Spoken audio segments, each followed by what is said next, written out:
ஹரிபாவ் பான்சே தஹானுகர் என்பவர் தன் தாயின் விருப்பத்திற்கு மாறாக ராமேஸ்வரத்துக்கு புறப்பட்டார். அவருடைய அன்னையோ அவர் திரும்பி வரும் வரை நீடிக்கும் ஒரு உண்ணாவிரதத்தை மேற்கொண்டாள். பயணத்தின் நடுவே தன் மகன் ஷீரடியில் பாபாவுடன் தங்கியிருப்பதை அறிந்த அந்த தாயார் பாபாவிடம் கீழ்க்கண்டவாறு பிரார்த்தனை செய்தார். பாபா ஒரு உண்மையான சாதுவாக இருந்தால் அவர் என் மகனின் பயணத்தை ரத்து செய்துவிட்டு வீட்டிற்கு திரும்பி வரச் செய்ய வேண்டும் என்பதுதான் அவள் வேண்டுதல்.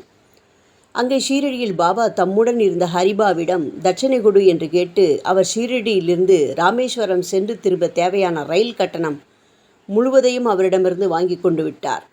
அப்படி வாங்கியவர் ஹரிபாவிடம், வீட்டிற்கு போ, நீ வீட்டை விட்டு கிளம்பியதிலிருந்து ராமேஸ்வர் பட்டினி கிடக்கிறார்.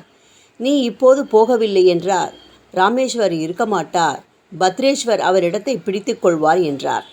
பாபாவின் அன்புக்கு கட்டுப்பட்ட ஹரிபா உடனே வீட்டிற்கு விரைந்து சென்றார். அங்கே தன் தாய் உணவின்றி இருப்பதை கண்டார். அவருக்கு உணவளித்து தன் செய்கைக்கு மன்னிப்பு கோரிய ஹரிபா தாயார் பாபாவிடம் வேண்டிக் கொண்டதையும் பாபா அவருடைய பிரார்த்தனையை நிறைவேற்றியதையும் கண்டு ஆனந்த கண்ணீர் வடித்தார். பக்தர்களின் உணர்வுகளை மதிக்கும் பாபாவின் அரும் கருணையை நாம் என்னவென்று சொல்வது? பாபாவின் மகிமையே மகிமை. ஓம் சாய்ராம்.